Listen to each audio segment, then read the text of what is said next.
Hey, good morning this morning. Welcome. It is Don't At Me. I am Dan Dakich, and it is a beautiful day here in Indianapolis. I know I got a lot of listeners from Indianapolis, so get outside, roll around in the grass. You know what we do on a day like this, baby. You know. Hey, we got a monster. In my vernacular, a monster means we got a show of shows. We got something that is just, I don't know, off the chain, yo. Tim Doyle came on a few weeks ago, and Timmy D is a, former player at Northwestern and broadcaster extraordinaire, Big Ten Network, now CBS. He's going to come on and give you picks, talk a little NBA, talk a little college basketball, talk a little Final Four. Mike Brey is going to join us, the head coach of the Notre Dame Fighting Irish. Remember, Mike Brey got himself started where? At Duke, out of DeMatha High School. He went on Mike Krzyzewski's first staffs and killed it, went to Delaware, and now he is at Notre Dame. Got a lot to get to today in the NFL, so who better than Jonathan Hutton to join us? Welcome, welcome, welcome. I'm all kind of fired up today because we got a monster, and there's a lot of crazy stuff going on in sports. I reiterate, I don't want Sister Geraldine telling me about sex when I'm in third grade. Neither do you. Don't at me with that either, people. What a great conversation yesterday with Allison Williams. See, that's why I wanted out of ESPN, and I started begging Clay for a job. Because meaningful conversations are important to me. Look, I know I can call a basketball game better than anybody in the country. I mean, what the hell? That's like, I could literally close my eyes and tell you what happened in a basketball game, but this stuff is fun. We're going to get in. It's a lot of sports today. Tomorrow, maybe we'll get into something else. But today, I got a lot of deportes for you. Starting, all right, look. If Tiger Woods plays in a golf tournament, I'm watching. No disrespect to everybody else. I think Phil Mickelson's being a little weenie. I think Phil Mickelson ought to tell everybody, hey, I got you frickin' suspension right here. I'm playing in the Masters, whether the Masters wants him or not. Hell, the Masters don't want anybody. There was a time they didn't want African Americans. There was a time they didn't want women. They didn't want anybody. So Phil's suspended. Go play. Different story. Tiger Woods, baby. Tiger Woods played a round of golf with his son Charlie and Justin Rose, and he went all 18 holes at Augusta National. This is what I am in for. I will watch Tiger Woods today, tomorrow, the next day. I'll watch Tiger Woods on one leg. If Tiger Woods is on the leaderboard, I don't care if it is the Greater Greensboro Open. I don't care if it's the Quad Cities, the John Deere, or the U.S. Open or Masters. I am going to watch. Period. He's that kind of interesting to me. He just is. John Rahm is getting that way because he'll swear. Like, I like personality. I like winners. I like dudes that just win. I like dynasties. The only dynasty I'm not in love with, and it is a dynasty, is probably Duke's, but I digress. I still like it. I still like watching it. I still will watch.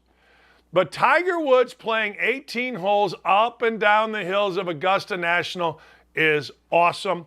It's hopeful. Look, I'll watch the Masters. It doesn't matter. You will, I will, we all will. I get it. But the truth of the matter is, you throw Tiger in there, oh, man. I've said forever. So I am hopeful. I am very, very hopeful that Tiger Woods gets playing in the Masters. I don't care about these other tournaments, although I would watch. But that was good news to me. Robert Kraft. See, there's a saying in coaching, and it's all coaching. It's football, it's basketball. I don't know if it's major leagues. I don't know if, exactly. I know it's in the NFL. If they'll fire Bobby Knight at Indiana, they'll fire you. That is a saying in coaching. If they'll fire Bobby Knight, they'll fire you. Well, Bill Belichick hasn't won a playoff game in 3 years. And his owner, Robert Kraft, ain't happy about it. Now, Kraft didn't say anything about Belichick. Kraft didn't even allude to the fact that he would remove Bill Belichick. Don't get all excited here about that type of action. That's not what he's saying, okay? You got to be able to read into things. But here's the deal. The deal is this. When an owner starts talking about failure, what you didn't do, that he's a fan, that he's hopeful, I got to tell you, that is interesting. Because generally, a guy like Robert Kraft is all seashells and balloons, right? I mean, when he's not getting a little rub and tug, he's in there, he's the friend, he's there, he's kissing Tom Brady, whatever. He's like the greatest owner ever. He seems like a guy's guy, although a little bit, But hey, what are you going to do? And he loves his team. And I'm sure is a fan. But like all fans, it is what have you done for me now? My father used to tell me, Dan, we're with you, baby, win or tie. And he was right? Hey, win or tie. He goes, that's what people are. They're with you win or tie. You lose? Nah, you're on your own. And I'm down with that. I get that. Like, I used to think other stuff mattered. Oh, we raised money. Oh, I graduated all my players. Oh, I had 5 fundraisers. No. Win, baby, win. And it doesn't matter if you're Bob Knight or you're Bill Belichick. Win. Just win, baby. Well, okay. So now Kraft is doing the anti-Jimmy Irsay. See, here in Indy, you got to understand something. In Indy, the media we love things like cap space. Man, we got cap space. We do. Yeah, we do. We love ourselves some draft picks. We got the greatest general manager ever. We love ourselves some headlines. Let me read to you what Robert Kraft said. I've seen it other years, he said. People get all excited with the headlines now. He's literally speaking to the Colts. But in the end, it's what happens throughout the entire year. Splash signings are good for headlines, but the headlines aren't the substance of what's happening. I have literally been talking about this for 5 years in Indianapolis. And I'm not being figurative, I'm being literal. For 5 years, I've been talking about this. For 5 years, when the Colts have not won a division.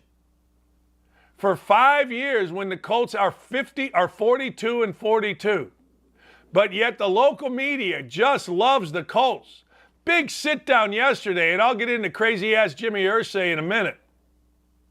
He's not crazy, he just makes crazy statements. I actually love him. I don't know him, but I love his statements. But Robert Kraft is absolutely right. And you NFL fans, I get it. You're fans, man. You want, hey, give me the headlines, give me this. But when you're inside, when you're the owner, you're a player, you're a general manager, you're a coach, 17 games determine.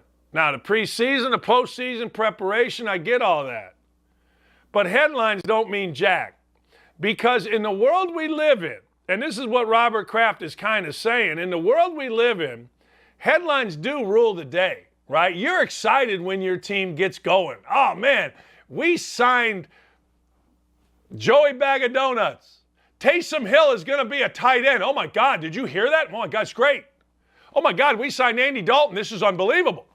No. Like in Indy, we've signed so many guys that have been But see, here's the difference. Robert Kraft's the owner. And that means the owner has expectations. Our owner said, we're going all chips in. Don't show up unless you're, okay, great. That's just talk. Robert Kraft is saying, hold on here.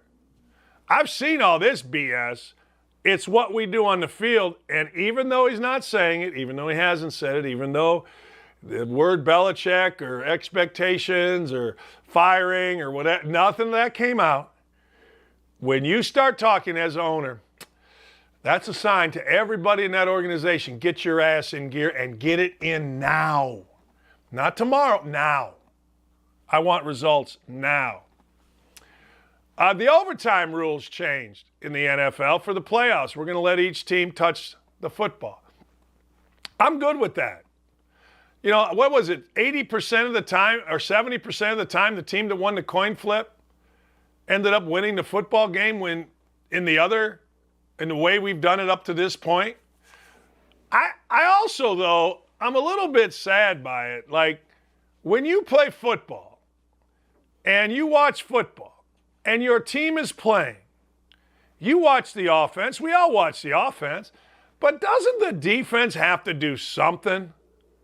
Like, isn't defensive football a part of the game? Defensive coordinators in college are making millions of dollars. In the NFL, they're making millions of dollars. I mean, damn, last I looked, you got defensive players making hundreds of millions of dollars, but I swear to you, it's like they don't count. It's like they don't matter. Hey, look, we know the rules are such that you can't guard anybody. So if we get the coin flip, we're not really expecting you to stop us. We'd like you to. We're going to reward you, because if you do stop us, then you only have to kick a field goal. But we really don't think that you can. So it's not really expected. So let's change the rules. Let's just back up here a little bit. I got to tell you, part of me is all for it. Really is. But there's another part of me that says, really? Like, okay, I guess. The NFL is weird, man. Goodell came out yesterday and said that Deshaun Watson could still face discipline. Really? You think? Why are women's groups so silent on Deshaun Watson? I'm riffing here. Man, I said I wouldn't go at it in a pool with a crazy woman that wasn't my wife, that just started coming at me about racist stuff, some professor. I said, nah, I didn't even mention her name. Didn't even mention her name. Just said, nah, man. Yeah, I know you want to, whatever the context is, I'm a married man, not going swimming with you, not going at it. Nope. Women's groups all across the country. Stephanie Drewley at ESPN. Oh, the women of ESPN are so upset. People called me rapey. Hey, look, you know who didn't? My wife, my mother, my sister-in-law. My sister-in-law is a prosecutor. 22 cases still pending. Not one, 22. Against Deshaun Watson. I haven't heard one women's group yet. I haven't heard the women of ESPN yet. I haven't heard Stephanie Drewley, vice president of ESPN yet. I haven't seen Julie DiCarlo yet. I haven't seen nobody. All these people that came after me, I haven't seen one word. Why do you think that is? I'll tell you, the white media is so scared. The white media in your town is so scared of being called in this. I say it on this show damn near every day. But I'm watching this stuff and I'm seeing what Goodell's saying. Well, he could face action. So a guy could face action in the most popular sport in our country, a top 5 quarterback, and every single media member, white media member, is scared to death to say anything. Why? I'll say something. The dude shouldn't play until this gets resolved. The Cleveland Browns should be embarrassed about themselves. They should be embarrassed. And the women of Cleveland, what are you doing? The men of Cleveland, what are you doing? No, it's just Deshaun Watson. No, it's just, I screwed up something. I'm gonna have to figure this out. I'm supposed to have Mike Lewis, the Ball State coach, on, but I thought he was Thursday. I screwed it up. Anyway, we'll get to that. A couple of things. What the hell's wrong with Jimmy Irsay? Let me go back to this Watson thing. Let me go back to this. So Deshaun Watson, 22 cases, gets the biggest contract there is, and I think I'm going to talk about this somewhere here with Jonathan Hutton. But Watson gets the biggest contract. The owner, Buscemi of the Ravens, says, hey, man, I don't like it. Kind of puts the quarterback conversation out of whack. If I'm Cleveland, I say, I don't care what you like. I'm trying to beat your ass. But the women of Cleveland, women across the country, some lady from the Baltimore Sun, oh, Dakich, Danny Wolkin, oh, my thing when I said I wouldn't go in a pool with a woman that wasn't my wife, go at it in a pool, whether it was swimming, diving, whatever, I don't care the context, I ain't going. National news, opinion piece. I don't hear nothing. I don't hear a damn thing. Deshaun Watson. Where are you, ladies? Where are you? I mean, is it because I'm a 58-year-old white guy that people can come? Of course it is. We all know that. Come on. That's why I love being here. That's why I begged Clay about middle of last year when my ESPN contract, I knew it was up. I'm like, hey, man, it's great to be able to call a basketball game, but it's so much more fun to be able to talk about real things with you. Because we need somebody that's not afraid. I've been called every name in the book. What the hell do I care? What are you going to do? Dana Bembaugh going to write another article? Greg Doyle going to write another article? Every time they write an article in the Star, what a bad guy I am, the ratings go up. So, ladies and gentlemen, Deshaun Watson should not be able to play until 22 cases are resolved, however they get resolved. And then you investigate, which I assume they have, and then you let him play. I don't give a damn what the Cleveland Browns paid him. I don't care. Do not care. You got to figure that out. And don't tell me that whatever is Women's Month in the NFL, don't tell me that the teams must hire a woman. What woman wants to be around Deshaun Watson? I don't want my daughter around Deshaun Watson until I figure out what's real. You can call that whatever you want, but I don't. Hell, my wife said that. She goes, whoa. Why would you want a student trainer or an intern trainer around Deshaun Watson in that building until this gets resolved? You tell me. I don't know. I'm sure I'm some kind of ist for it, but my God, it's amazing. This dude just, hey, 22. I didn't do it. Oh, okay. Hey, I got a full head of hair. No, I do. Deshaun Watson saying he didn't do it is like me saying I got a full head of hair. You can say whatever you want. Hey, you know I was the greatest basketball player in the history of Indiana University. You know, I played 15 years in the NBA. All pro. Just because I say it doesn't mean it happened. I'm innocent. Yeah. Pull this, it plays Jingle Bells. All right. What the hell's wrong with Jimmy Irsay? You know who Jimmy Irsay is? He's the owner of the Colts. Hey, can we put up the quote from Jimmy Irsay about my guy, Carson Wentz? I think the worst thing you can do is have a mistake and try to keep living with it going forward. For us, it was something we had to move away from as a franchise. It was very obvious. Man, this is an owner whose family openly talks about mental health issues. This is an owner whose family gets out in front and tells you, man, we're all about helping people's mentalities. We're all about, can you imagine if you're Carson Wentz? Nobody ever thinks this way. You know, we saw it with Indiana basketball getting rid of Dane Fife and Mike Woodson's mammoth ego for a guy who hasn't done jack squat, including in college, other than score some points.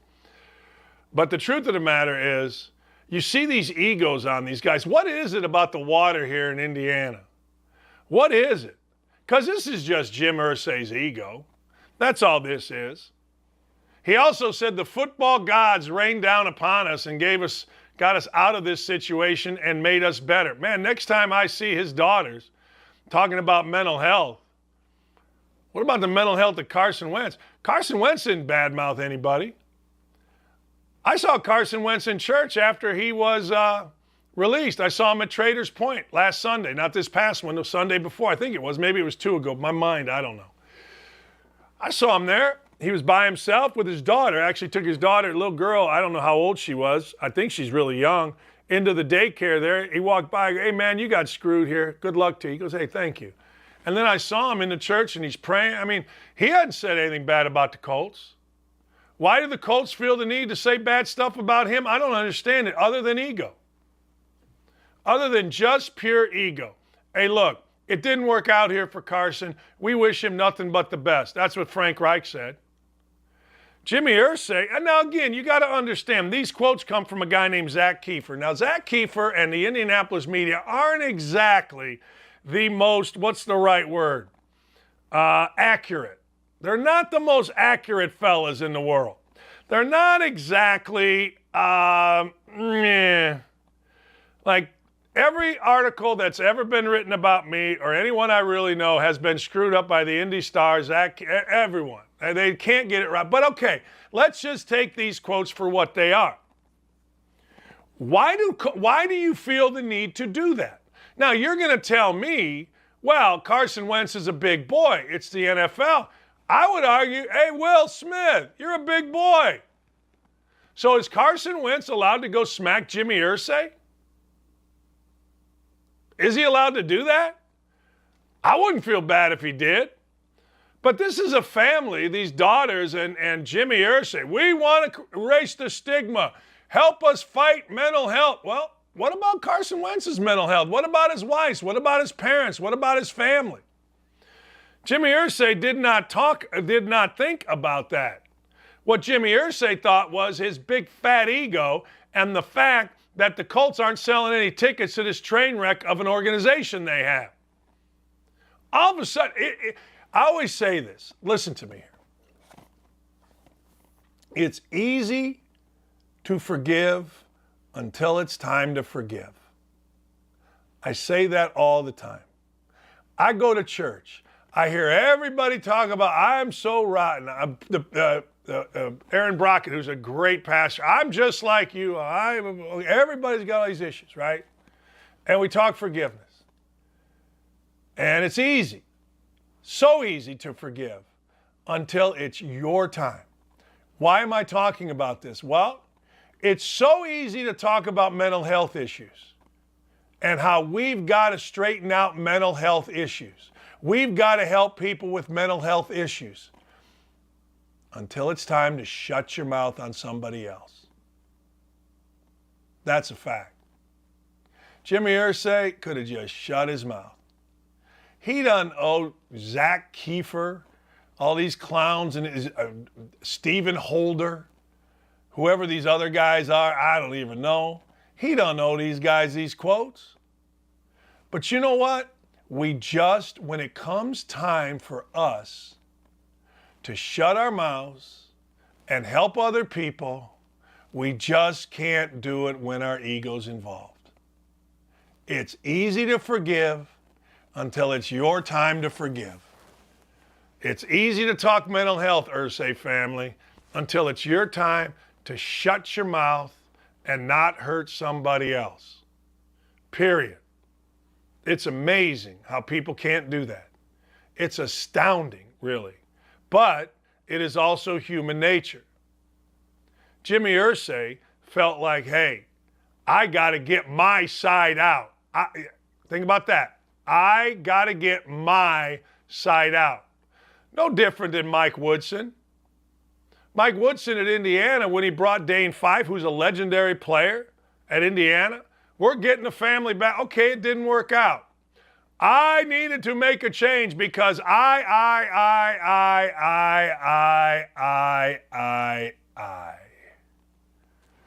It's amazing. Whenever you hear me talk about our show, it's always our show. Most times when I tweet it, join us today. I'm the only host. But my man Jimmy Cook works hard as hell. I learned that from Bob Knight. It's always we, us, and us. Man, I just get amazed at these things. I do think this, and I keep repeating myself, but I do think when ego gets involved, man, that's when true character comes out. Jimmy Irsay and his family are full of crap. Maybe they've helped people because they have money with mental health issues. Maybe they have. I've spoken openly about my own. I've spoken openly about my not being able to get a head off the frickin' pillow when I was losing as a coach. And I knew we had no chance because we were playing football players. Everybody was hurt. I could not sleep in a bed. And Greg Doyle, the columnist for the Indy Star, he turned me on to Lexapro. I take it every day. So does basically every golfer and coach that you see, an athlete, you see, actor, they take the same stuff, Lexapro. I'm very open about it. Do I criticize? Yeah. Sure do. But I don't go out of my way to. I don't go out of my way to talk about somebody that was in my employ that was a year ago, our Savior, didn't work out, And now a family that trumpets itself as these people of mental health, we're going to erase the stigma. They take a guy and throw him right into the fire. And a family. Carson Wentz got to wake up going, son of a... Now, Carson Wentz also is probably like, hey, that's the job of an NFL quarterback. But that don't mean it's right. That doesn't mean it's right at all. And everybody will be on my ass in Indy because, well, people think as fans. Let's put it that way. Oh, you hate the Colts. I love the Colts. Season ticket holder. Paid a lot of money. I stopped being a season ticket holder when the pandemic hit, and I haven't gone back because I think the product is crap on the field in terms of the game day experience. It's great in Indy, but the game day experience in the NFL ain't great. You can never get momentum. There's that frickin' guy over there in the orange gloves that keeps going like this, and next thing you know, I got a 5-minute delay. Drives me nuts. Last thing, NIT semifinals last night, we made money. I don't know what to tell you.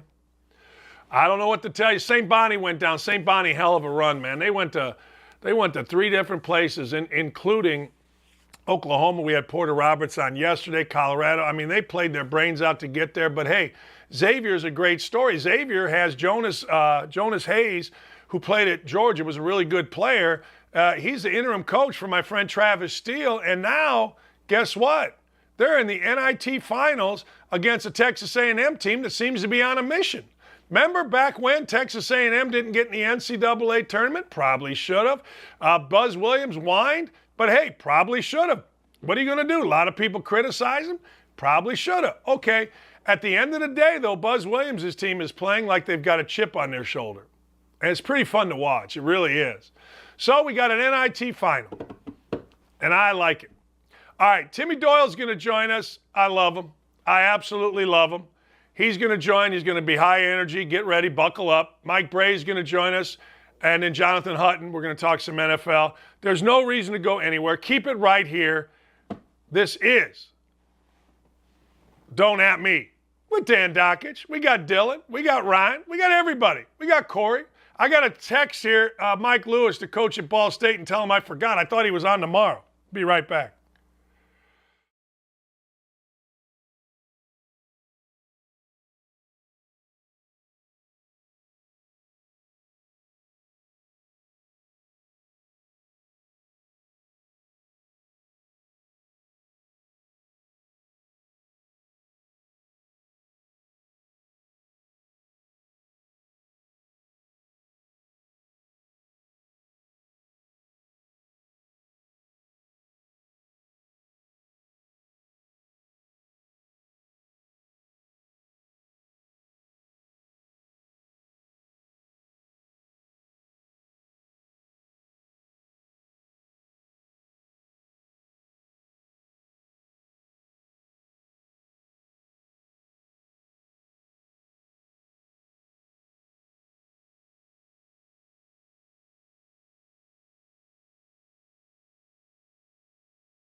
You know, Tim Doyle joining us. Tim, anybody that knows you, you don't have to wear that shirt. We know.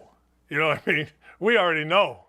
You know, I mean, I'd rather bet and lose than not bet at all. That's. I'd rather have the action. It's about the fix. We all know that. So, yeah, I got this shirt from Stable Duel. It's the first ever fantasy horse racing site. I don't really understand it because I just like to bet race to race. I like to bet daily doubles just because I have a short attention span. But yeah, this shirt, my wife says I can't wear this like out when I'm mowing the lawn. Like, because I'll be smoking a cigarette with like a Miller Lite. She just can't be wearing a degenerate shirt. I go, okay, I won't wear it. Oh, wait. Don't wear it mowing the lawn, but wear it on a TV show that by the time this is done, there'll be about 50,000 see you. Yeah, do that. Don't wear it in the neighborhood. What's wrong with you? Hey, Duke, Carolina. Not I want to get to your gambling thoughts, but what do you think of the whole setup here? First time they've ever met, Coach K, yeah, the whole deal. I just watched King Richard, and that didn't seem real. If you don't know anything about the story, it's about Venus and Serena Williams growing up in Compton. And when you watch a movie like that, you go, no one would even buy the Hollywood script of this movie because it's so unbelievable. Two African-American girls growing up in the hood and then making it to be the greatest tennis players in the world. Serena's the greatest female athlete maybe ever. That's what I feel like with Coach K. Wait, he's playing North Carolina? The only thing that would be better would be if they were playing North Carolina national championship game. His team, I thought, coming into the tournament, had the largest ceiling of anybody, meaning I thought they could get better than anybody else just because they had so much talent. But I questioned their toughness. I thought they were soft. And I thought Texas Tech was going to punch them in the mouth. But you go 8 for 8 down the stretch. You go 10 or 12 from the free throw line. I was like, yeah, but then Arkansas, they just embarrassed Gonzaga. They'll embarrass Duke. And honestly, Coach, that wasn't even a game. So I know there's some preachers back in the day. They go, I have sinned against Duke. Okay, so now I'm all in. I think they're the most talented team left in the tournament, and I'm going to lay the 4 points against North Carolina. You know, going to your point, I had Tom Izzo on, and he told us right here on, same thing. I think it was Monday he came on, and he's like, look, they were up 5, and he thought they would crack. He said, I saw Duke crack against North Carolina. I saw Duke crack against Virginia Tech. I thought when we got up 5, they would crack, but that was a different deal, Timmy. It was, and to your point, not only did they not crack, they stepped it up late in all these games. I think that's big time. No doubt. Yeah, I thought that was a great interview you did with Coach Izzo. I listened to a majority of it when I was sitting on the bowl, and then I didn't get off. Like, when you sit there for way too long, like I was there for like 36 minutes. Yeah, oh yeah. And you guys were... Legs are falling asleep. It's horrible. Yeah. It's just it's a great way to hide from 3 kids. I'm in the bathroom for crying out loud. But he said some amazing things. I thought his viewpoint on, gambling and gaming, I think is a bit old school than maybe my generation and how I feel about it, but I respect his opinion. I thought it was really interesting when he was talking about social media and Foster Lawyer, who was a guard there that ended up transferring to Davidson. I don't know if you know, Bob McKillop was my next door neighbor growing up. He was my brother Danny's high school coach. So we've known Coach McKillop forever. He screwed my brother Joe with a scholarship, and then he wanted me to go there 9 years later. I said, sorry, Coach, that family, rather, I can't go to Davidson. So I thought your interview with him was amazing. And yeah, Duke proved the point to me. As a gambler, you got to take stances. And I looked at Duke. I watched their body of work. I knew they had a lot of talent. But when I watched Paolo, I was like, yeah, Paolo's really talented, but he doesn't recognize when it's his time to take over. Well, he recognizes now, and he's the best player left in the Final Four. He made an enormous 3, down 1 in Texas Tech. Like, he stepped up in those big moments, and I just think Duke is, like, growing with confidence. They keep getting better and better as we go into April. Timmy, let me go back to something you just said because I think it's interesting. The gambling part of it. I go to horse races, gone my whole life. I've been on the rail, and when a horse, a jockey comes in second or third or fourth, out of the money, when that jockey circles back, man, the rail birds are screaming at him, right? You suck, okay. But Izzo was saying something I thought was interesting, like, man, this is what players are going to face now on campus and when they see other people because of gambling. You agree with that? I think that guys now, and I'm including high school seniors in this, and college athletes, they have to be so much more mature than we were. I mean, I was drunk like 3 nights a week at Northwestern, right? Like passed out on couches. Like, you can't be like that now. I have 2 kids that live in my town. Actually, my town won the state championship in Illinois, my little BS little town here. And 5 guys are going Division I, headlined by the 6'11" kid going to Gonzaga. And I've mentored a few of the kids. And, you know, like New Year's Eve comes, they can't go to the high school party because the 6'11" kid, if he gets whatever, you know, he has a good time and he has a few beers and, you know, people are taking videos, right? And I just sat down with both of them recently, 2 of them, and I told them they have to be so much more mature at their age than we were. And I'm including you as well, because I know how you were at Indiana. Nick in sports, sink the biz. No doubt. You know what I mean? Like, we were complete lunatics. Michael Jordan, you probably could have more fun with Michael, but he's lucky there was no social media around. And for these kids, they're already on that. They have to be so much more aware. So when you talk about the gambling aspect, it kind of brought me to fantasy football, right? Whenever you see an NFL player, running back or wide receiver, I was like, oh, you know, I had you on my fantasy football team. And, you know, this is just something they're going to have to deal with going forward. So it's funny you say that, because the kid deleted the tweet. Cal State Fullerton had a kid that made a bucket late, and it was against Duke. He went in and dunked the ball, and they ended up covering the first game of the year. And I took them, I think they were plus 17.5, plus 18. And I said, you know, I went on TV and I was, thank you so much. And he set up a GoFundMe page after the game, tweeted it out. Now, he deleted the tweet, but I found he tweeted at me. That's how I saw the GoFundMe page, because, you know, obviously I had made money on it, and he wanted to, I think he was trying to raise $200. So, yeah, I think the NCAA is going to have some things they're going to have to deal with as far as, you know, stuff like that. And I was just kind of, you know, I'm doing a show and I'm supposed to be talking about gambling. But, yeah, the athletes now, to answer your question in a very long-winded way, they better be prepared for that. I look, and it isn't a good outcome. Like, I guess once in a while, if you're the guy that dunks, maybe it's a good outcome. But it isn't a good outcome. You know, people aren't, you know, you miss my uncle called me when I was a freshman in Indiana. I heard you tell this story. Yeah, I heard. It's funny. I only looked at the spread one time when I was at Northwestern. Obviously, I knew the spread and stuff. I knew how to look for it, but I only looked at it once. And you know, when you're traveling on the road, at least back in the day, they'd put a newspaper in front of your door in the hotel. So we're in East Lansing playing Michigan State. So we're Northwestern. We suck. So we're going out for breakfast. And I get the paper and I go, damn, we're getting 16.5 today. I go, we got to keep this game. Like, we're better than that. We're like hovering around 500 in the Big Ten. I go, man, we're going to keep this game close. Damn, we lost by 40. I mean, we got blown out. I go, I'm never looking at that spread ever again. I can honestly say, as a player, as a coach, I never looked. I knew where to find it. Hell, I was helping guys with parlay cards when I was 10 years old, you know, in my grandfather's bar. But I never. I got to give Northwestern credit. They did a great job. Now, they had multiple point shaving scandals, multiple, football and basketball. Yeah. But they did a great job when I was there to scare the shit out of you. I mean, they brought in former mob bosses, and they scared the you-know-what out of me. That I didn't make a football bet. I bet the ponies, because I would be like this, can we bet the ponies? They would go, yeah, you can bet the ponies. I go, all right, as long as I got the ponies, I got something. So, but the sports, they did a great job of scaring me. And now, you know, you can't walk into a casino, I don't care if it's in Indiana or Vegas, and you can't bet $10,000, right? You can maybe you could bet $2,000, but they're going to want to know who you are. So everyone that's worried about, the NCAA and this gambling, like, you can't walk into a place, put $25,000 on a game. You know, maybe, you know, the only way you could do it, and I've thought about this, you would have to bet like 500 and just go all through the casinos. And by the way, they'd be able to track you, especially if you were betting a random college basketball game. So the computers now have gotten so good that if they see a Montana State game that has, you know, 200 grand going one way, you know, they're going to be able to track you. And then everyone's going to jail. So you've seen the Headache Smith story, you know, from Arizona State. Right. So the computers now are able to track. So there is, you know, it's too big of a risk to go to jail to dump a game. It's just not worth it.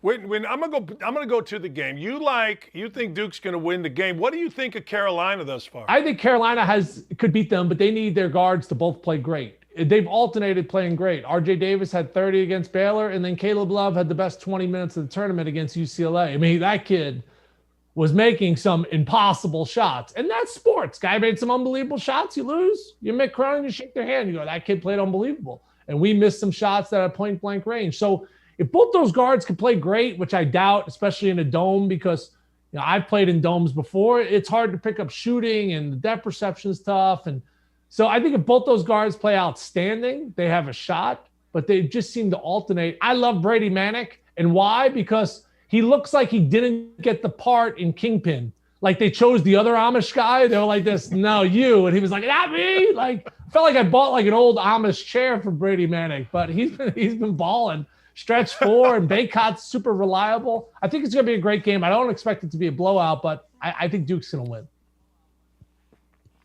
You know what? I have a guy, true story. I had a guy come chop down some trees around here, and I swear to God, the dude, not the dude that was, running the joint, but the dude that had to climb up the tree looked just like Brady Manick, man. My wife's like, hey, my wife, we're watching the game. She don't know Brady, man. She's like, that's the dude that chopped down our tree. I go, no, it's not. But I said, all right, what do you think of the next game? Kansas, Villanova without Justin Moore. Now they're going to be playing basically like an iron five. Here's what I say about Villanova. You want to bring them home to meet mom and dad, right? It's like they got a great 401k. They make all their free throws. They don't turn the ball over. Like you fly a kite down by Lake Michigan with Villanova. Kansas is sexier. Say Kansas has got some athletes. Kansas has got a Baji.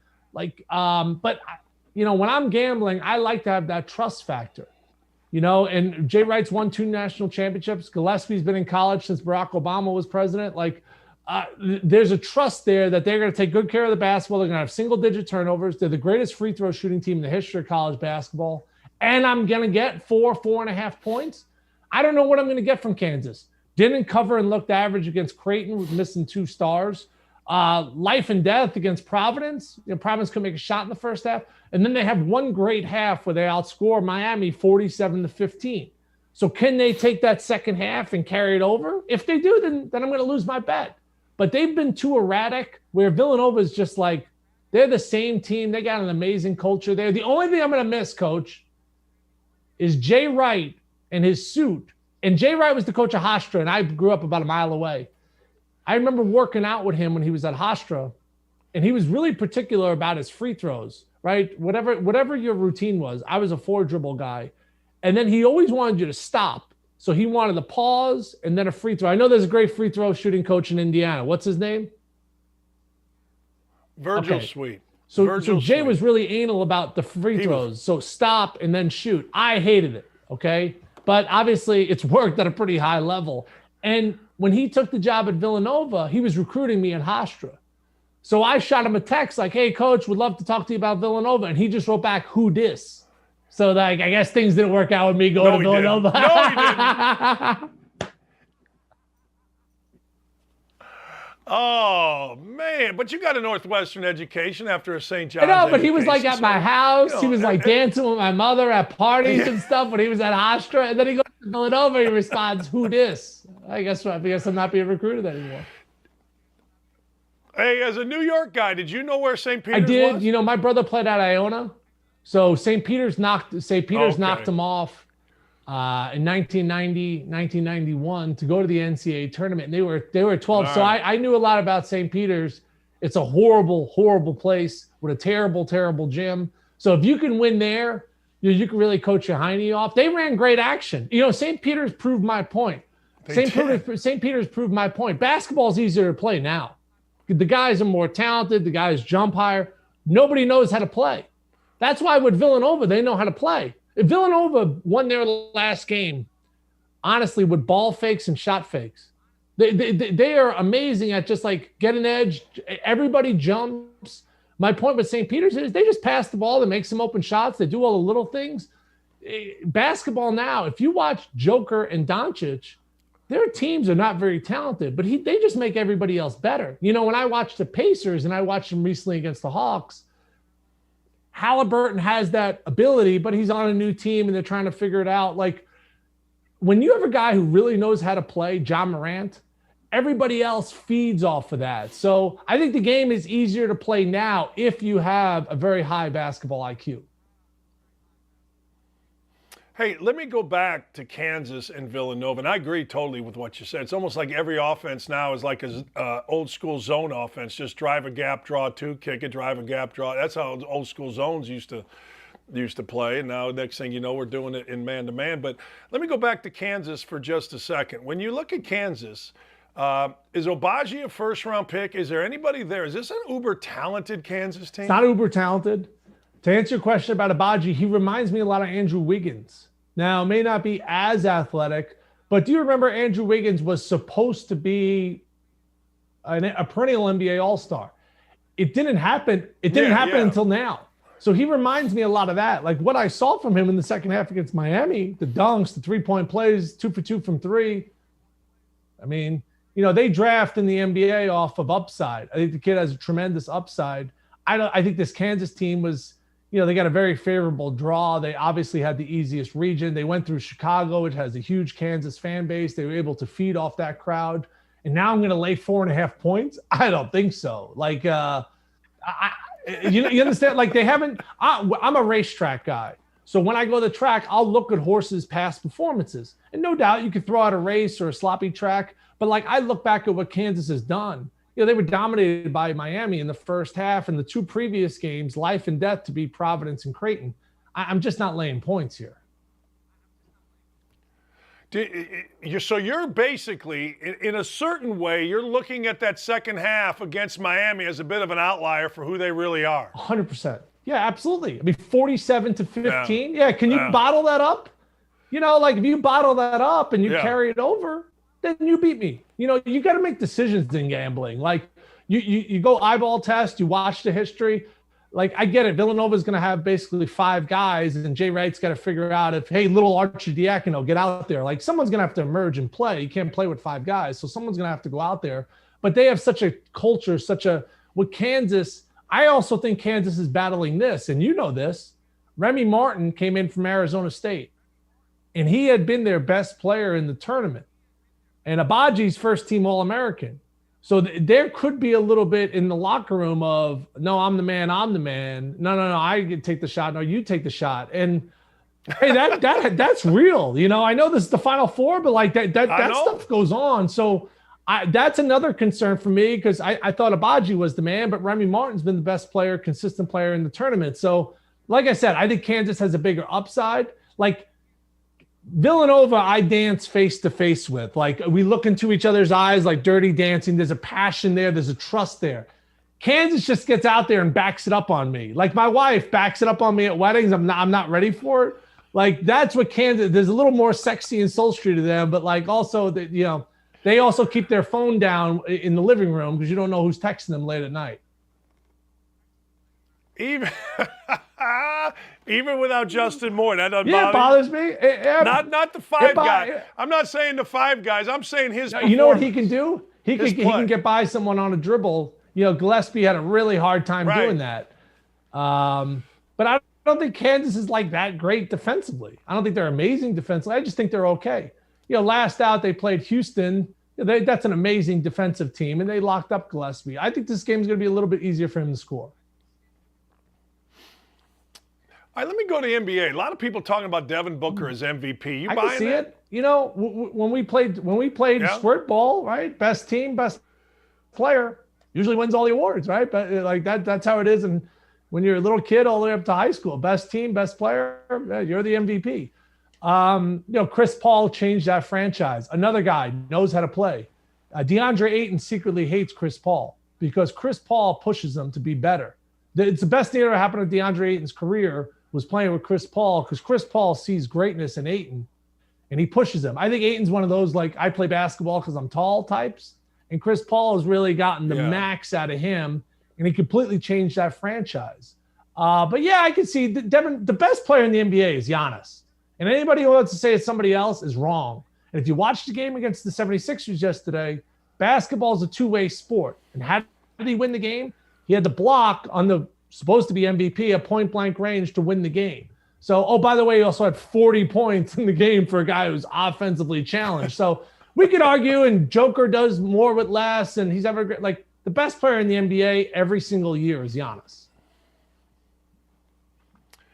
I've talked to Timmy. I've talked to people that are inside this. Nobody, and I mean nobody. I don't care if it's the Heat. I don't care if it's the Sixers. Nobody wants the Nets in the first round of the playoff. Nobody. Zero.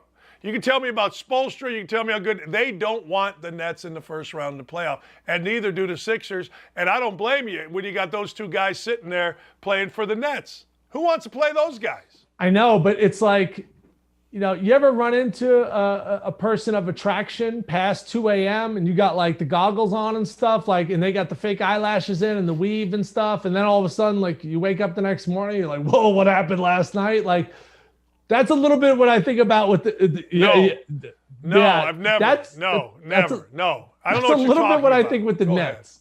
Like, we get caught up with like, whoa, like unbelievable. Kyrie has had games this month, coach, 60, 50, and 40 points. I mean, that's mind-blowing. Kevin Durant, even though Giannis is the best player, Kevin Durant's the best offensive player in the NBA.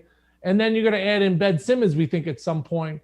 But, you know, if they win, you go, congratulations. They're not getting my money. I'm not betting on them at all. I'm not saying I'm not going to bet them in a certain game, but I just don't trust them as far as I could throw them. And I think they're snake bitten. Just like Durant stepped on the line by this much last year, they would have went to the NBA Finals. The mask and the vaccine and all that, like, there's a bad karma associated with that franchise. And then you bring in Ben Simmons. I'm not going to say he's going to add any good juju to the mix. Like, I'm not touching them. If they win this year, congratulations. You're not getting my money. Yeah, it's interesting because I think that stuff, what you just mentioned, you can't quantify it, right? It's like the Supreme Court justice, what did he say? I can't define pornography, but I know it when I see it. That stuff you're talking about with the Nets, I swear to God, it seems like it's always been there. And there's other franchises like that, but the Nets seem to, the Clippers are like that. I just feel like there's some franchises that what you just said makes total sense, even though you can't define it. You know what I mean? Absolutely. I get where they're scared to play them. I would be scared as well, but it just seems like, you know, the Clippers had all this, you know, bombers out there clapping. You bring in Kawhi Leonard and Paul George. Just seems like there's always something going on that, like, and I'm not rooting for something to go wrong for them, but something's going to go wrong at some point. Kyrie last year, you know, coach, they dominated the Bucks first 2 games of that series. And then Kyrie got hurt, and then Harden hurt his hamstring, and then the wheels fell off. Like, they're not going to get my money. I'll just say that. Last thing, who wins the NCAA I think Duke, tournament? yeah, Duke's plus 155. So, and especially think about this. You got to lay 4 against North Carolina. If they play Villanova, you know, they're going to be 6. So the fact that I can get plus odds right now, considering both games, they're going to be minus 180, minus 200. I think that's really good. They proved, like, they did enough for me that even if they lost, the way they put back-to-back games together, Texas Tech and Arkansas, I thought like the Texas Tech game was a fluke. And then they really just dominated Arkansas. I'm going to bet them. That's how I'm going to watch the Final Four. I'm going to bet them right now, plus 155. Sit back in New Orleans. And I've been staying in a 3 to 6 drink range. And ever since I've done that, my life has been really successful. I try to 3 to 6 drinks. And once I go to 7 or above, anything could happen. And 5 nights in New Orleans, pray for me, okay? Tim, I always do. I mean, hey, look, you're a dad with 3 kids, man. 2 drink per kid. 2 drink per kid That's maximum. fair, right? That's and then 1. Yeah. Go to 7 and 1 for the wife. That gets you to 7. You'll be all right. You won't end up Kevin O'Neilling it. I'll tell you that story off air someday. But hey, 6 drinks. I got to get my wings clipped because if we have 4 kids, it's going to be an issue. Like, this is it. Like, 3 kids, I've already stretched way too thin. So. Next NCAA tournament, you may not see me on air. You'll know what I'll be doing. I got it. You know who my doctor, true story. Everybody in Bowling Green got their wings clipped by a doctor named Richard Tapper. No. True story. Dr. Dick Tapper. That can't be real. Story. Come on. That is look him up. True story. I had and this guy. is no joke, and this is terrible. We had a priest at my high school, St. Dominic. His name was Father Hands, and trust me, I didn't do any after school activities there. You're the He worst. was named. You're the That was his best. name, Father Enjoy New Michael Orleans. Hands. I was like, I think I'm going to pass on that.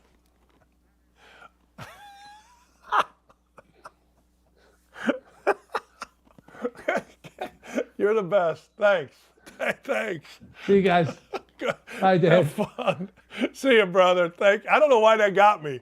I can't stop laughing about that. Well, thanks to Timmy D. I'm crying.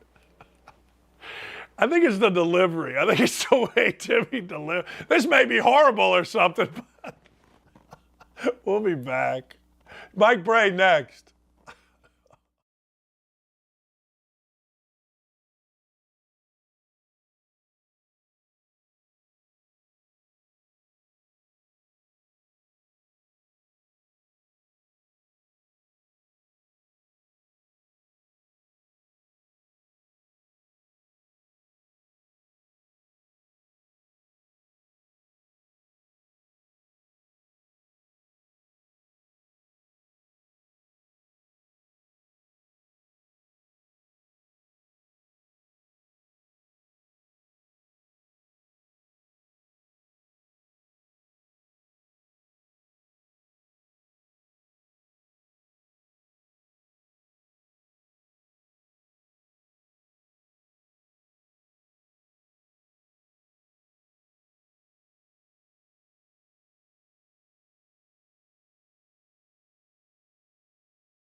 This is like, look away. There's too much handsome on this screen right now. So, you know what? I understand if you're going to go blind with Mike Brey and Dan Dakich on the same screen. Yeah, got a little face. Hey, they told me, like, wine, scissors, and COVID got me, okay? Couple bottles of wine on my back deck, and my stepson had scissors. They say you got to grow a little face. You've been going with the face for a couple years now, right? Well, you know what I did was I got superstitious during the regular season, and I was shaving on game day. It was working. And then I thought after we got bounced by Virginia Tech in Brooklyn, I said, I'm bringing the beard back for March Madness. And it worked for a while. Hockey beard, baby. Playoff beard. Playoff Let's go. beard. You're go. right. Yeah. Hey, I want to talk about your team for just a second. Indiana had the same thing. You guys handled it better. You got all those games in a short period, and then the travel. Is that fair? I mean, look, you're in the NCAA tournament. Is it fair to have to play a game, then travel all night, then play another game 48 hours later? I don't think so. When I saw both Indiana and us be put in that situation, I thought, isn't there a way we can do this a little better and we're not flying all the way to the Pacific time zone? Now, Indiana probably helped us because their travel was so screwed up on Tuesday night, there was no way they were going to screw our travel up Wednesday night. They probably fired somebody in the NCAA travel office, and we got in at 5 a.m., whereas they got in, I think, at 10 a.m. Pacific time into Portland. But, you know, once you get there, Danny, I mean, everybody, fatigue. And, I mean, you're playing on fumes and adrenaline, and probably especially the way we won in Dayton, it kind of just jacks you up. And you know, you're able to get some rest and play again. But our travel was smoother than the Hoosiers, and maybe that helped us on Friday against Alabama. So I got to ask, because when I said I'm having you on, did you drink a little Irish whiskey on the plane? They didn't have any on the plane, and they're all over my AD, Jack Swarbrick. He said, God, you know, the guys are saying, like, I haven't supplied any Irish whiskey. But after the Alabama game, there's nothing like, you know, Danny, you know this, there's nothing like winning in the afternoon and you have an evening to kind of stretch your legs, walk around San Diego. And I walked through an Irish bar and I did one shot of Jameson before I went back to watch film of Texas Tech. Yeah, so you fulfilled the promise. Coach. I got it, but I paid for it. I thought I'd be on scholarship. I announced it on national TV. Now, I think when I go out here in South Bend later in the spring, I will be on scholarship the rest of the summer. Coach, last time you paid for anything in South Bend was when? Yeah, it's been a while, man. You know, the only guy that has a better scholarship than me in this town is Digger. And he's got a great one.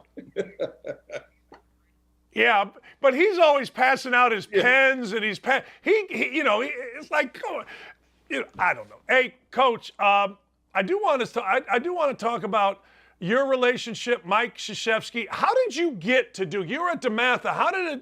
What's the story on how you got on Duke's staff? Well, what helped me, Danny, was I was Morgan Wooten's assistant at DeMatha. I played for him in the 70s. And when I graduated from GW, I went back as his assistant. And I was thinking about being a GA in college at GW, and Morgan Wooten gave me great advice. He said, Mike, if you want to be a college coach, you come work with me for a while. You're going to have the JV team. You need to have your own team. You need to learn how to coach and have your own team. But with the players we have, every college coach in America is going to be through the gym. You'll meet them all. And that's really what happened. And got to know Mike Krzyzewski and Bob Bender, especially, old Bobby B, who was a IU Duke guy, you know, and they recruited the heck out of this guy by the name of Danny Ferry, and the relationships stuck. And I think when Mike lost Chuck Swenson, former IU manager, by the way, to William and Mary, I think he wanted a guy that was going to be there a while and not a guy that was going to come and try and get a head job in 2 years. And I was very fortunate. And I think Bob Bender was the key. I think Bob said, I want to work with Mike Brey. I'm moving up as the top assistant. And Bob trained me and helped me. And I'll always be indebted to Bob, too, because I think he put a good word in for me. You know, the only job I ever turned down in my life was to go to work for Chuck Swenson and William and Mary. Only job. Yeah, Yeah, I was a grad assistant. I told Coach Knight I'd just soon stay here because it was Indiana. And whatever. Your relationship through the years, it's been chronicled about Coach Knight. You're his closest guy. You ever go through ups and downs with Coach K? Yeah, I think you do. I loved it more when I wasn't in the same league with him. When I was in the Big East, Danny, I kind of was like, the ACC has been great. Don't get me wrong. And it's been awesome for us and we're excited. Yeah. But it's like, oh man, I got to deal with that guy in Durham. Now I got to deal with him in the league and the league meetings and all that stuff. And so, yeah, sure. There's nothing like wanting to beat your mentor. And we've been able to get him a few times, but he's thumped us more often than not. What's helped, though, is being in the league with him. When we have beaten them, it's been such credibility for our program. But we go on the road in the summer, we sit together watching games, and we tell stories about the years in Durham. And now that he's a wine connoisseur, I couldn't get the guy drinking when I was an assistant. All he did was have pizza and ice cream. Now he's drinking wine, and you go out, got a great bottle of wine with him. And man, we really get loose. So I, love him to death. And he wants to beat my brains out, and I want to beat his brains out on game night. But I don't have to deal with him anymore. It's Shire now. He's gone. Yeah. How many times did you get fired as an assistant at Duke? Yeah, and you know how that goes. One of the great stories is Jay Billis's first staff meeting as a GA. He comes in, Mike comes back from the beach. We always used to dread when Mike K came back from the beach because he'd have 3 legal tablets of notes. He would watch film down there at night at the beach. He'd watch film. I'm like, my man, just hang out. And this is why he's good, though. This is why he's a step ahead of all of us. So he came back. Quinn Snyder was going to be a senior. And he goes into this thing about, we got to get Quinn to do this. He's got to be our point guard, but I'm not sure he's a point guard, and I'm going to do this. And he goes through about 10 things. He goes, hey, guys, be honest with me. Is that too much to ask of Quinn? And I make the mistake of saying, Coach, I think that's a little too much. Could we simplify it? He snaps. Now, remember, this is Billis's first meeting. He goes, well, I'll tell you one thing. Your ass better get him to do that stuff. We're doing it. And he rips me. So the meeting breaks up. Billis comes down the hall, peeks around the corner to my office. He goes, hey, Mike, are all the meetings like that? So, yeah. God love him, man. The guy is, he just wants to wake up every day and beat somebody's backside, even at 75 years old. I tip my cap. I hope I'm alive and I have half the juice at 75. Yeah. Hey, how good's his team? I think they got a little bit of a belief now. Dan, I don't know how you felt, but watching them at the end of the year, certainly the weight of the world was on them against Carolina and Cameron that last night. And I thought they played with the weight of the world on them in Brooklyn. But somehow, and he's great at it, he's pushed the right buttons mentally, psychologically. They're kind of just balling right now. They're just kind of hooping. And now it'll be interesting to see on this stage against this opponent, can they be loose and playing? Because I think that's the key. Because Carolina, again, like in Cameron a couple of weeks ago, they got nothing to lose. And they're playing better defense. We played them both. We beat Carolina here because they weren't really interested in defending in early January. Duke defended us and crushed us on a Monday night here. We couldn't even breathe. But Carolina has nothing to lose. I think it's Mike's challenge to keep them loose, and he's great at the psychological component of it. I want to. You're a big part of the history of Duke, and obviously the winningest coach at Notre Dame. And I feel bad talking to you about Duke, but I want to go back to something because I tried to explain to people that maybe never coached or played how hard that game in Cameron was for those players and probably for Kay and his staff having all those guys back, man. I mean, correct me if I'm wrong, but by that time of year, you want to stay in your little cocoon, don't you? In your little bubble and not have all this stuff. That was impossible. I'm glad you brought that up. You and I have been there when, and like we have reunions and we do our Ring of Honor and those guys come. We did LaFonso for the Kentucky game. I felt even more pressure. Number one, we needed to win the game, but all his teammates are back and Dantley goes up and all his teammates are back. And of course, Mike had 100 guys back. That's just, and then if you're a freshman player or a sophomore player at Duke, you're looking around and going, I guess we better win this, huh? It's unfair almost to the kids. And, but somehow right now he's got the right mindset with them and they are just going for it. Is Notre Dame, is the basketball coach at Notre Dame, is that a similar job to Duke? To Duke? It is in a way. Yeah. In that, it's a great academic institution. Not everybody's going to be a fit for us. Now, we have not been the one and done kind of place, even though we may be this year with Blake Wesley. We've been more 4 and 5 year guys. But it's similar that way. But, Dan, Notre Dame football pays a lot of bills up here and absorbs a lot of attention. And sometimes that's good for the basketball. Sometimes that's good for the basketball coach. I kidded around. We were the day of the Rutgers game. It was a Wednesday.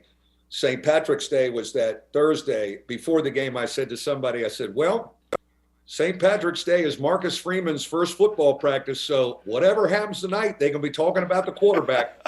And I'm sure they were by 3 o'clock, even though we won in double overtime. Yeah.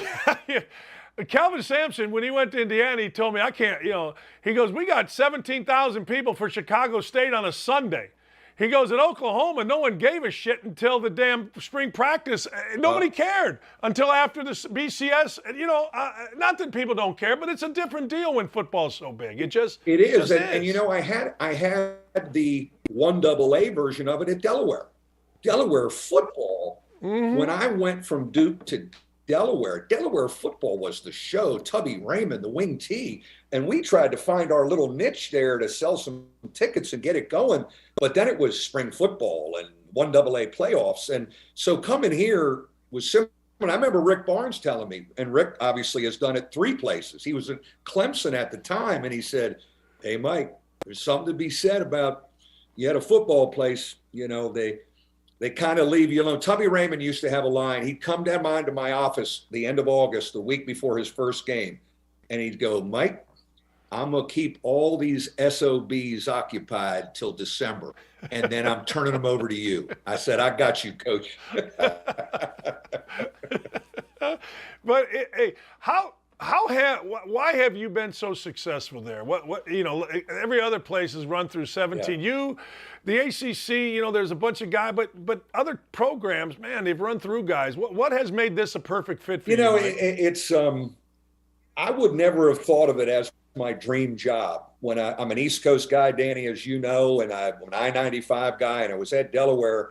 But I think, coming out here and that they were in the Big East, it had that Eastern pull to it always. It always has. And then it has just been a great fit as far as I get the mission.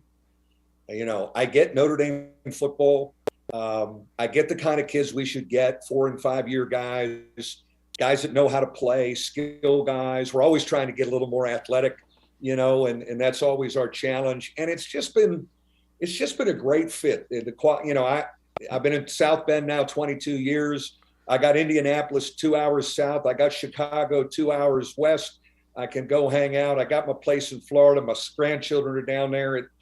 It's the quality of life. And now, Danny, I've had, with this senior class, this will be 65 guys in 22 years. Those are sons. Those are 65 sons. And, they come back and they got their families. It's what it's all about. I've been lucky to be at a place 22 years. Now, I've only had 2 ADs and I've only had 2 presidents in 22 years. I've had 6 football coaches though. Ooh.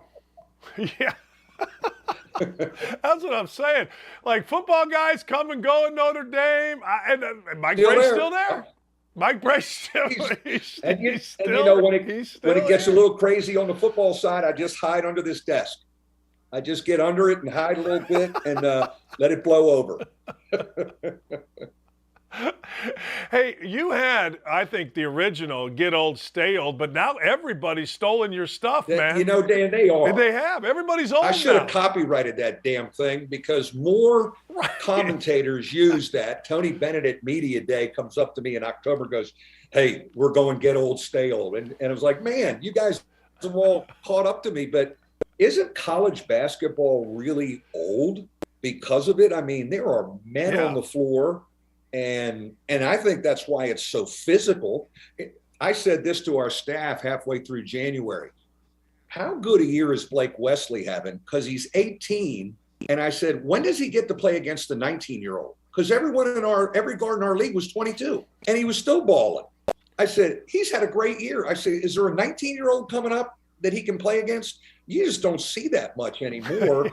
And it's certainly has benefited us over time, and I'm all about the transfer wire, and we used it to a lot at Delaware, and it's been great to us here, and we're on that. But Ryan Humphrey came in the other day. He goes, Coach, every morning I read the Bible and check the portal. I said, change the order. And yeah. I was going to say, hey, Ryan, flip that, will you please? We got the Bible right here. Just go to the cathedral. Hell, we're fine. Flip that. Priorities. Flip that, baby. My son just got hired at Illinois State as an assistant, and he, on the road for the first time, and he came home to, throw all his crap in my house, and I'm being literal here. I barely saw him. Like, he was, and I'm like, well, you recruiting? What are you doing? Dad, I've watched 25 guys this morning in the portal. And do you have any restrictions? Like the Ivy League, my stepdaughter's playing there. You can't play an extra year at the Ivy League. Does Notre Dame have any of those restrictions, or didn't they used to have those restrictions? We do not. I mean, no, we've been, grad transfers, 5-year guys. We used to not want to say red shirt. And I would always, red shirt. We don't, 5-year program. I would say we're going to put them on a 5-year program. That came across a little better. Actually, though, we still list guys in their academic class. So we confuse people on a roster. Cormac Ryan was listed as a senior because he's going to graduate in a month, but he's got 2 years of eligibility. So we thoroughly confuse everybody on our roster. So we still have a little bit of that, but we've got our 5-year guys, and Scott Martin was a 6-year guy. Man, how do you – all right, when you were coming up, you had 5 years to play for. Like, all right, Ryan Humphrey. Who's in charge of telling you what year these guys are? We have a thing on the board, what classes, who's coming in, and I keep going looking. I go, now, Wirtz has 1 year, Ryan has 2, correct? And they're like, yes. Well, wait, let me check. And it's – we've never had that before. And Dan, you remember this. You used to have a running roster of your opponents in the league. Okay, these guys are going to be sophomores. Here's who's leaving. We don't even do that anymore because there's 8 new guys going to show up like at Wake Forest. Steve did a fabulous job. And a lot of people, Texas, let's just take 7 of them. And you don't even know them. You start watching them in December and go, I don't remember any of those dudes from last year. And so it's a brave new world with it. And but we're going to milk that portal as much as anybody. Yeah, I mean, he got no choice. Hey, Villanova, you coached against Villanova, obviously, long time.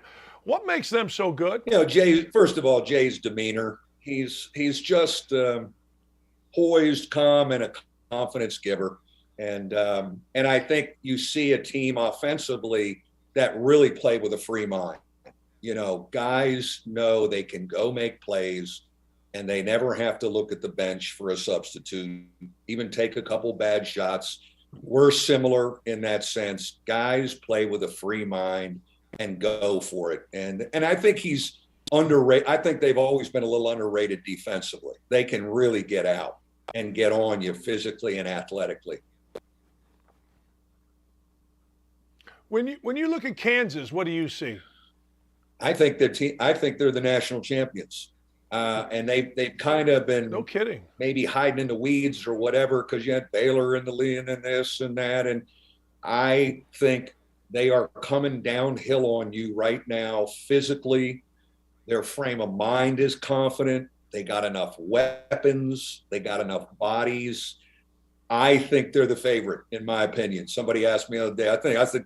I think Kansas is going to win it. And, Bill does an unbelievable job on both ends of the floor. But right now, the vibe around them is the best of the four, in my opinion.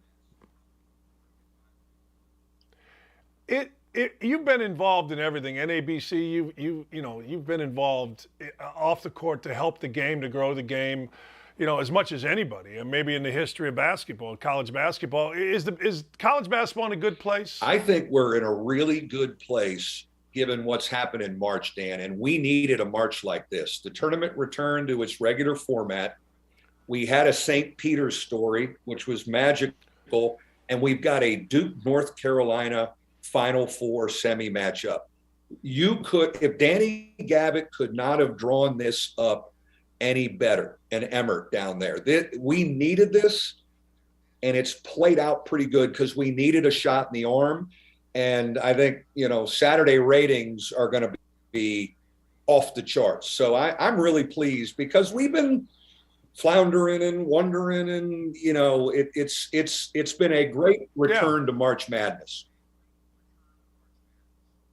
What's a day like? I'll get you out with it. What's a day like?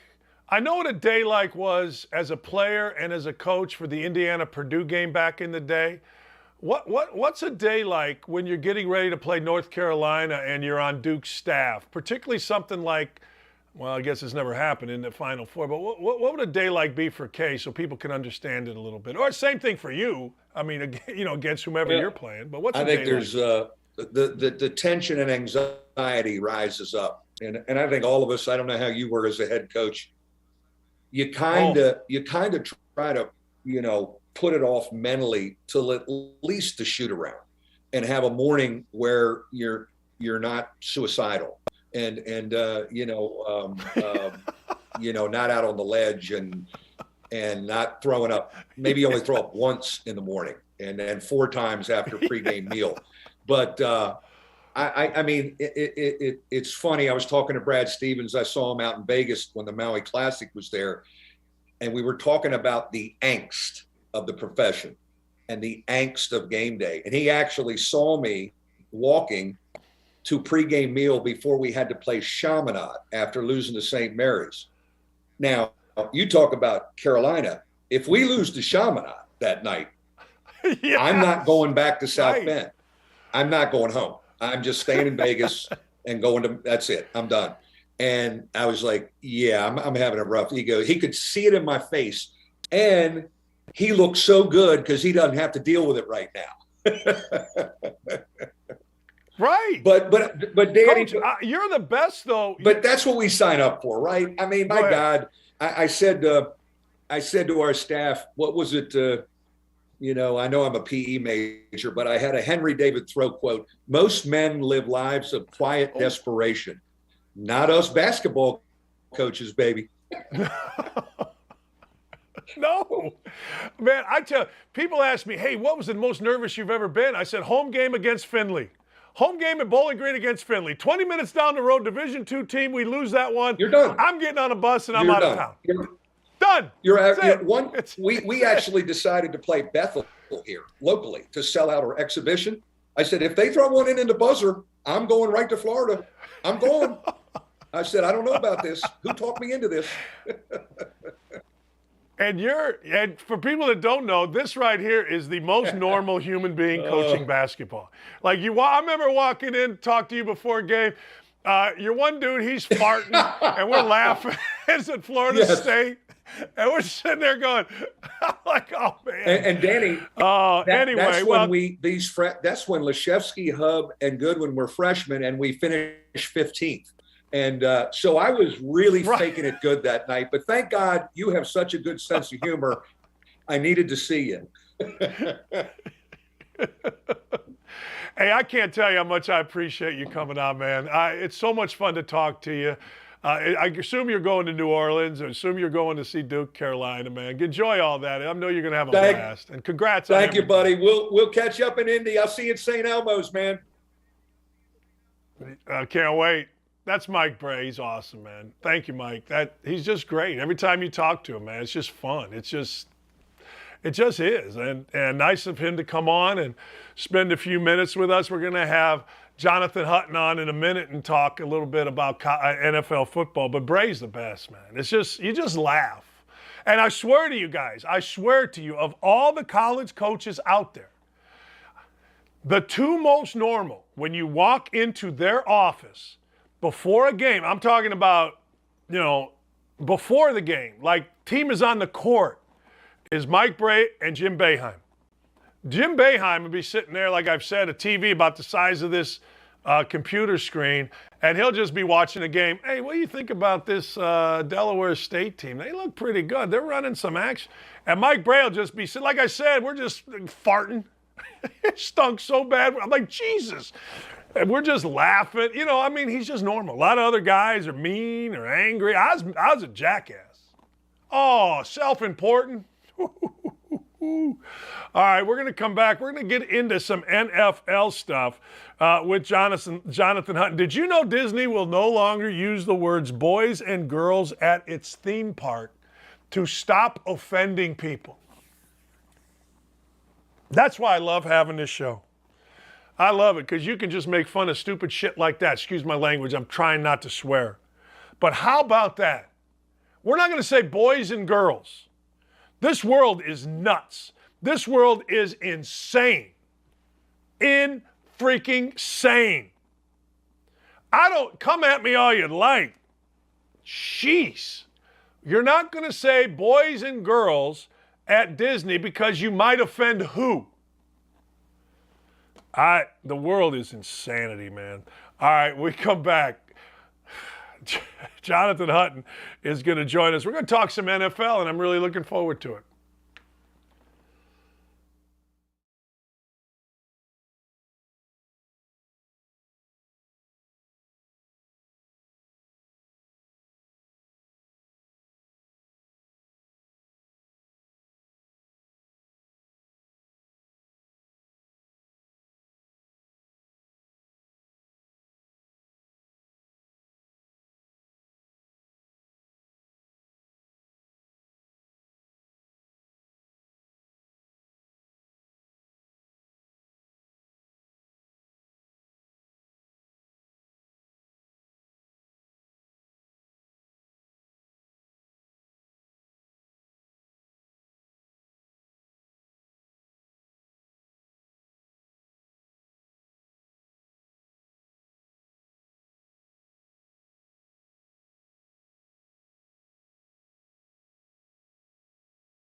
Every day, true story. Every day I turn on Outkick 360 at 3 o'clock Eastern time, and I listen to Paul and Chad and Jonathan every day. Jonathan Hutton, nice enough to join me. We're going to talk some NFL. All right. New rules in the NFL, the overtime rules specific to the playoffs. Where are you at with that? You good with it? I'm half good with it. I'm Dan, by the way, congratulations on putting together one hell of a show with Don't At Me. You were already doing that with Indianapolis, right? You had everything going on there, and it was great.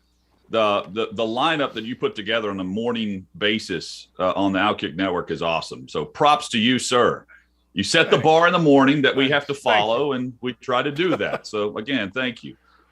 You guys kick ass. You guys absolutely kick ass. You've set the bar. So, but let's understand that. That's true. I am hoping that the overtime rules for the postseason set the bar moving forward for the regular season.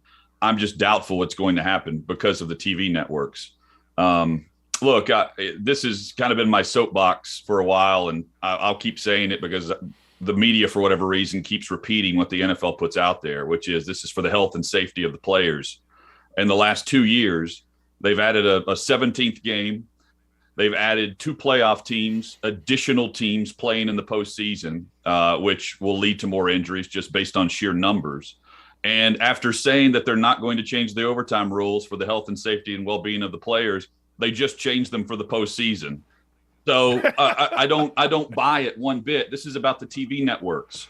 And before you say, well, CBS got, they're willing to run past 3 hours and 7 minutes on average for the postseason. Yeah, they are, because they put up the highest rated number in the divisional round since like 2017 when this past postseason, when the Chiefs and the Bills played and that game ended, peaking at 51 million people watching their product.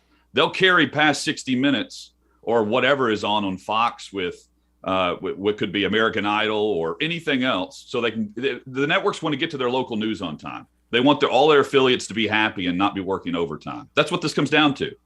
And the NFL wants to point to health and safety because they want to appear as though that they're looking out for their players. If they're really looking out for their players, Dan, they'd be wearing those cushion helmets 24/7, 365 whenever they kick off. Instead, they're only mandated to wear them now for the first 3 weeks of training camp. So again, like it's a bit of a soapbox for me because I don't like ties. I'm not into. I want a winner and a loser. And if you're giving us that in the postseason now, by all means, we should have it in the regular season. And unfortunately, it's going to come down to a Week 17 matchup in a win-and-in scenario. Not saying it happens this year. It may not happen for another 5, 6, 7 years. But it's a divisional matchup in Week 17. We know that. That's how the league schedules. And it could come down to Mahomes and Herbert with a win-and-in scenario, as good as that division is, or Herbert and Wilson having a shootout, and one guy doesn't get the football, but the following week he would. That's ultimately what would change things. That is what would change. There's 100% that would change. Why? They do it for the playoffs. Yeah. Part of my problem is this. All right, I'm going to take that part aside, and let me know what you think. What was it, 75% of teams that won the flip won the game, right? I mean, that's what we've seen. And I get that. You want to balance it out. But damn, man, when football defensive coordinators, football players played a lot of money on the defensive side of the ball. Part of me wants to say, stop somebody. Play the game. I don't know. And I know I'm wrong about that. No, I am. Because I want defenses to step up and play the game as well. But, if it's not an overtime situation and someone gets burned defensively or they get called for a pass interference, my immediate reaction is, well, the rules are set up for the offense to win, so it's an offensive league. And while defenses, stepped up and made some big plays in the postseason, which is all true. It's not like we had these massive 40-point games in the postseason. It's a quarterback league. That's where the millions upon millions of money lie. The majority of your cap is in your veteran quarterback. And, and unfortunately for the Bills, they just invested in Josh Allen, and their best player was on the bench and didn't have a chance to possess the football. Had this been Taylor Heineke against Cam Newton, we wouldn't be talking about this today because no one would have cared that one of those two quarterbacks didn't possess the football. I'm thankful that we had Mahomes and Allen put on a show, and that we saw massive numbers, and the networks are willing to move forward with it. I want to go to something you said there, Jonathan. The pass interference rule, man, that's a big-ass penalty. You think that should be amended? Well, I mean, I don't want the college rule either, where it's the spot foul, and it's a tricky situation. I think they should call more offensive pass interference than they do, just to even it out, because there is a lot of pushing and shoving and separation that goes on. I'm for less flags though altogether. So if they want to amend the rule, that's cool. The one thing that just to jump over to what the USFL is doing, I'm intrigued to see how it works, is unless it is an intentional, like legitimate, like you're just tackling a guy on purpose to keep him from catching the football 15 yards or more downfield, it's just 15 yards on the penalty. So it is, if it's like, if the referee says, hey, this was egregious but not intentional, like you fouled him but not intentional, it's just a 15-yard penalty instead of what could be a 55-yard flip of the field or whatever it might be, right? So I'm eager to see how they actually officiate that aspect of the rule. But the NFL has set it up where they're putting points on the scoreboard, so I don't mind the fact that they're leaning towards more exciting play, and ultimately the defensive pass interference leads to points. Hey, I want to go to something else here real quick because I just looked up here and I wanted to talk to you about this. Robert Kraft, for the first time, I'm not saying he criticized Belichick, but there is a saying in coaching, if they'll fire Bobby Knight at Indiana, they'll fire you. Every college coach is like, I'm not reading. I'm kind of reading between the lines here. Do you think his discussing 3 years of no playoff wins is a sign that he's getting restless with Belichick? About not being able to see what's going on around the rest of the league. I mean, I understand he's had it very, very good, right? Like, and he's one of the top owners in the league when it comes to putting things back into the team and making sure that they have everything. He's also had the greatest coach and the greatest quarterback for his franchise, which is a huge perk as well. The fact that we just in November, the 1st of November, the country, for the most part, if you said, who is your Super Bowl favorite? And you heard like the common fan name 3 teams, I think they would have named the Patriots as one of those 3 teams.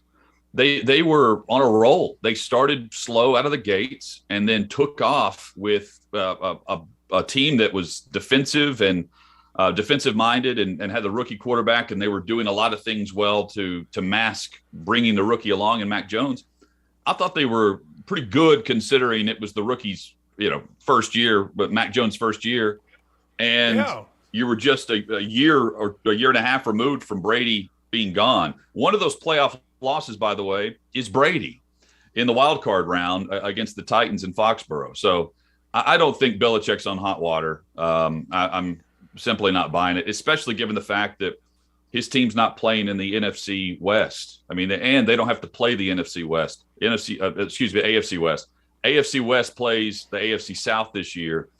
AFC East and North will face off against each other. To me, that's a much easier bout than what the South has to dealing with all the load up in the West. All right, you have a soapbox. I have a soapbox, and I'm curious, like, I don't get the world we live in, and I'll be very open about that. I think the world is upside down. We got 22 women still with civil suits against Deshaun Watson, and he goes and gets this massive contract.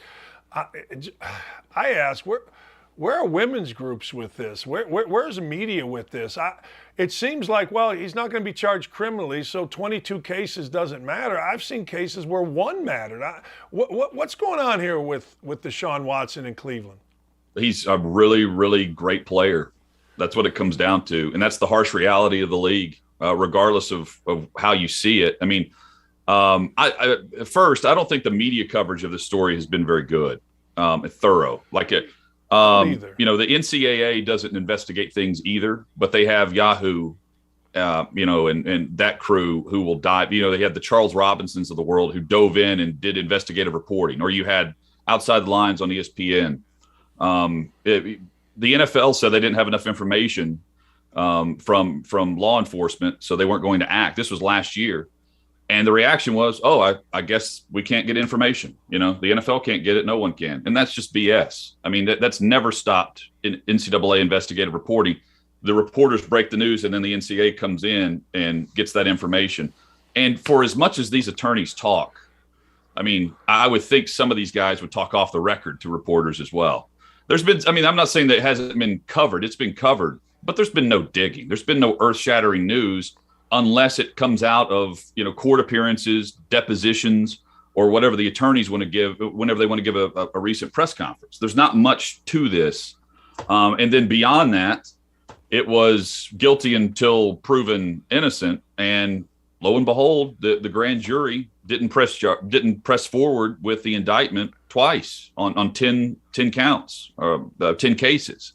So I'm not defending Deshaun Watson in the actions where there's a lot of smoke there with 22 accusations in civil court.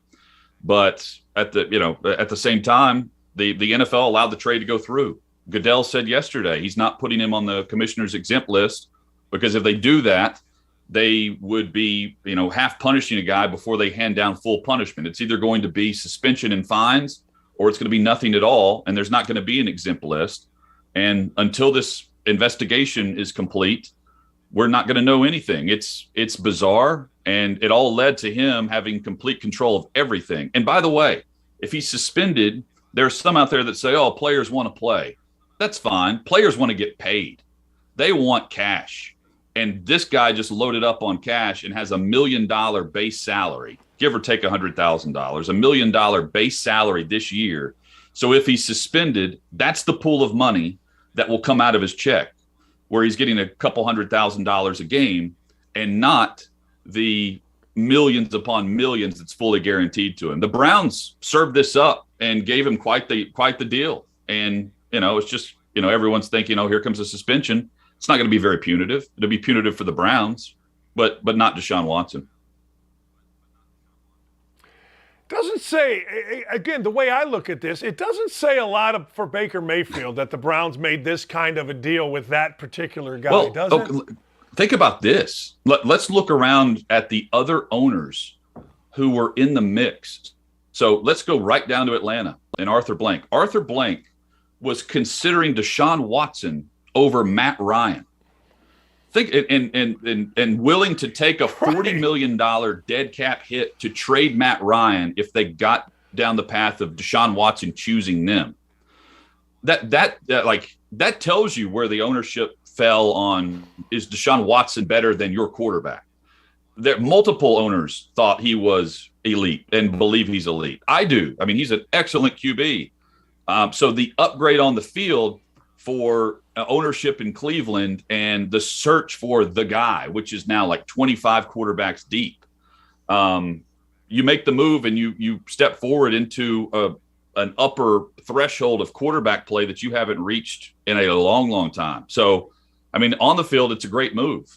Off the field, who knows? The saga continues here and it resets a bar. And it's a steep one for these future quarterback contracts. I'm sure Steve Bisciotti in Baltimore is not liking the guaranteed money that was handed out because he's in the batter's box with Lamar Jackson. Yeah, and he already said that, right? He's not happy with it. Look, you said earlier, people say players want to play. It didn't seem to bother Deshaun Watson not to play. He got paid too. He was paid. Dan, he got paid like $10 million. That's what I'm saying. I mean, I've never seen anything like it. I can even take the money out of it for just a second. I've never seen anything like it where your best player isn't suspended in a league where you just have to win. I mean, let's be honest. The NFL, you can talk about whatever, but you got to win. You got 17 games. I don't give a damn about headlines. You got to win. And here's a guy hanging out at your facility doing whatever he wants. You're paying him, but he ain't playing. Let's even go back. And then let's go back just a couple months, though. Let's go before the demand for suspension by all of us, looking at the 30,000-foot view of all the facts of this and what was in these accusations, which is crazy when you read through some of these accounts. Prior to that, he had just received 10 months earlier, a $100 million contract from Houston. And the season ends the 1st of January. The Titans win the AFC South. And then that following week, he demands a trade. He wants out. And this was before all this stuff went down. So he was already out the door after just a few months prior, signing pen to paper and seemingly being very happy with Houston. It's all a very bizarre thing. And then on top of that, Danny had a no trade clause. So he was in charge of literally everything. If the the offer that we saw where Houston received those 3 first-round picks and a couple, others as well. If Deshaun Watson didn't want to go to Cleveland, there's nothing Houston could do about it. They'd have to move on and go to the next team. And there were qualifying offers, but qualifying to Deshaun Watson got to approve that, not the Texans. He was in complete control of all this, and now he has what I call the NBA contract for the NFL, where he might be one of about 3 or 4 players who today could walk into their owner's office and get someone fired if they wanted it. And Watson's one of those guys now. I'm telling you, it is amazing. All right, let's stay with quarterback. Who's best quarterback AFC South? It's a great question. It's a great radio discussion, sports radio discussion, because yeah. Dan, it's fascinating to me because Matt Ryan's leading receiver last year was Russell Gage. And when you consider that Matt Ryan threw for 4,000 yards, that's pretty incredible with the injuries and the lack of a run game. He's going to a really solid offensive line, veteran offensive line. Both quarterbacks, both Ryan and Tannehill, are going to be in a run-first offense, which is intriguing, especially for Matt Ryan, who's going to be 37 when the season kicks off. Both quarterbacks are feeling a lot of pressure. Tannehill's under pressure to go win in the postseason and not be the guy who holds the team back in the biggest moments. Meanwhile, Matt Ryan, I don't think he's had a 10-win season in years. He's going to an organization that feels like they've just taken a huge step forward. It's going to be a fun conversation all offseason long. I think I would give the benefit to Tannehill barely, and it's not by much, but it's for the mobility factor.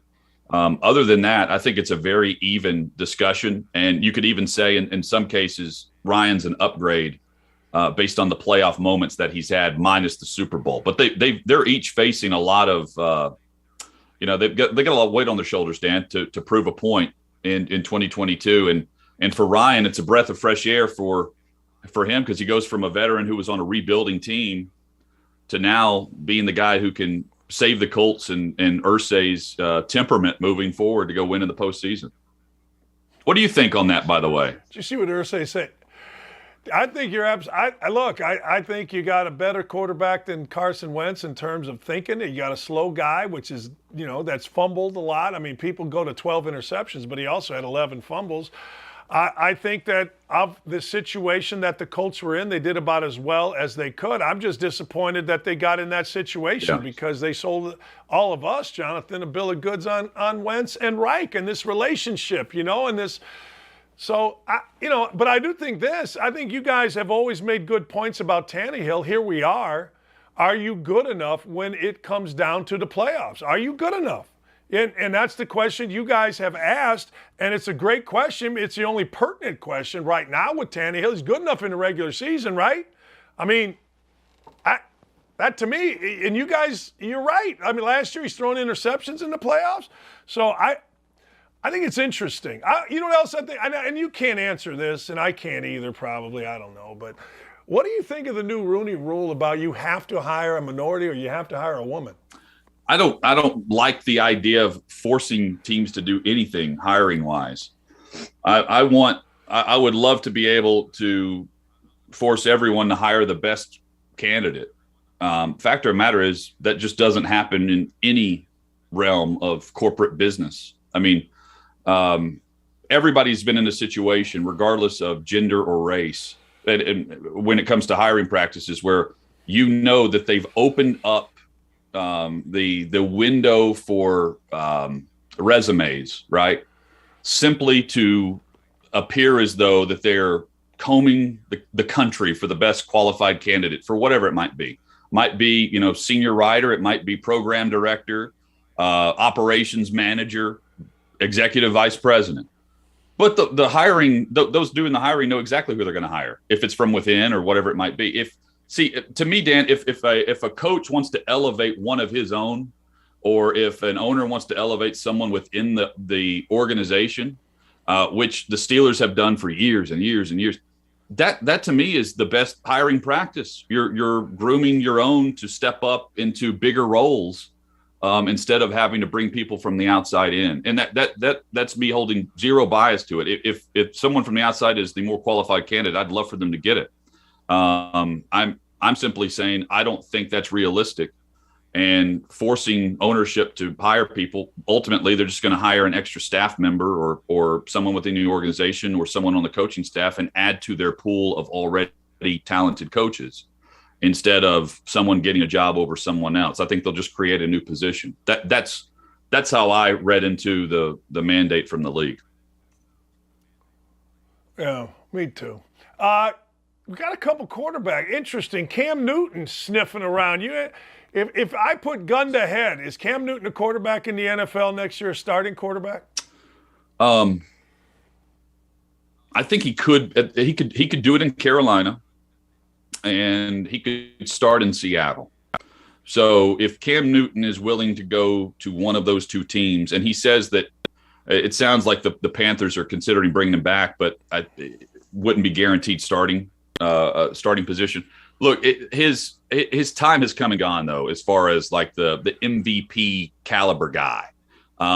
It's been well documented, the physical pounding that took a toll on him with his style. And he was fun. He was an outstanding player.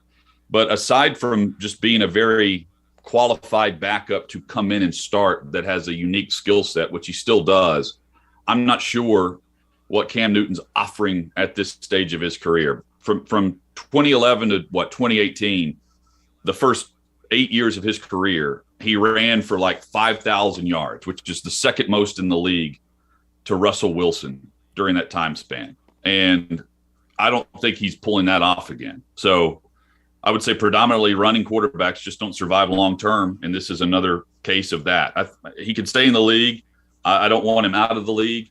But at the same time, no one's clamoring to bring him in unless he's willing to either A, battle for a starting role and be guaranteed nothing, or go in and be a backup the same way Jameis Winston approached things. But those guys are at completely different stages of their career.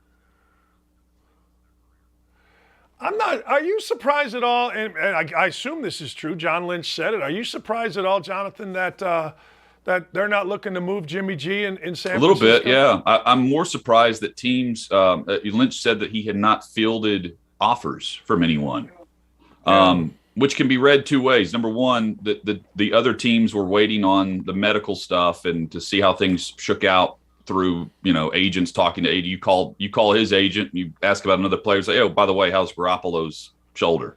The other way to say it is, you could also, if you're the 49ers, tell him he's allowed to go seek a trade. And I guess they haven't done that either, because he's allowed to go seek a trade. He would bring back something. I don't see him coming back as the backup for $26 million on his final year of his contract. That's a steep price for a backup. And it tells you how wealthy that contract was for Jimmy G at the time. I'm surprised. I'm surprised he's still on the 49ers roster. At the same time, normally we're just now cranking up the trade discussion. When I should say the old normal, you're just now cranking it up going into the draft. Like, hey, will this guy be traded during Thursday night's first round?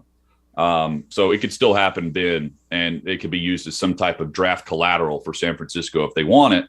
And I think there are some teams that would be interested in him for a potential guy that you're starting, that you're also pairing him with a young quarterback the same way they did with Trey Lance, or you bring him in for a bridge, so to speak, before you get to next year's draft. But if you would have asked me, hey, Hut, is Garoppolo on the 49ers roster April 1st? I would have said absolutely not. And here we are. He's still a 49er, and maybe that's a signal they're not ready for Trey Lance to take over. I would say it's time for Trey Lance to take over based on what they gave up for him. But Shanahan knows better than I do on that. Last thing, what do you guys got on today? What are you doing at 3 o'clock Eastern? Man, we're going to talk some hoops today, a lot of it. It's time to discuss the Final Four. We would normally have you on. I know you've got some scheduling things. You're going to be on with us tomorrow, which is going to be – it's going to be can't miss Final Four preview with Dan Dakich on Outkick 360. Today we're going to have Brandon Wright, 12-year NBA vet, former Tar Heel, and one and done at North Carolina. He's going to join us in studio here in Nashville, and we're going to break down Duke and Carolina and the fact that the final meeting against Duke and Coach K comes in the Final Four is pretty cool. And I've also heard from some Tar Heels and some Blue Devils. They say it's not as good for the rivalry as what the casual fan thinks. I'm going to ask him why. I'll tell you why. Both are nervous as hell. Both are uptight. Like, Carolina was getting out of this year having beaten Duke the last time. It's good for Duke, right? Except think about this. If Hubert Davis ends the career at home of Mike Krzyzewski, then ends the career in the Final Four, lifetime contract. Just sign it. He's done. What a boost. What a boost for Hubert Davis, Davis, right? Like to beat Coach K and send him off into retirement. I mean, that would be quite the moment for a young head coach. That is forever in Chapel Hill. Like that is like I was at Chapel Hill the day before the first Duke North Carolina game, and the T-shirts and calling K a rat, all this. It was unbelievable. It was so much fun to just watch, and I could only imagine moving forward. I'd be curious what Brandon Wright would say, because moving forward, that would never leave Carolina. That would always be in a bookstore. That game. It's a hell of an opportunity, man. Hey, appreciate you, my friend. Thanks for coming up. I'm just going to say it's quite the way to go out, right? Like it's perfect. It's perfect. Given the fact that we thought we saw the final meeting at Cameron Indoor, and now we get it in the Final Four in New Orleans. It's perfect for sports. Perfect. Thank you, Dan. You're the best. I got it. Oh, yeah. That's Jonathan Hutton, ladies and gentlemen. Outkick 360. There's really no reason to leave here. I want to thank Mike Brey. He was terrific. Tim Doyle, terrific. Jonathan Hutton, terrific. Tomorrow I know I've got Michael Lewis, the new head coach of Ball State, but he has been the assistant coach at UCLA. I want to talk to him as he breaks down the Final Four. He was just in the Final Four last year. I'm going to try to get a couple of other people. Probably my guy Jason Hammer. All he does is win us money. Dylan, Ryan, thanks to everybody. Hope you all have a great day. Remember, we are on from 12 to 3 at 107.5 The Fan in Indianapolis. If you want to join us, go to 1075thefan.com or wherever you listen to radio stations. Have a great afternoon, everybody. Dakich, out!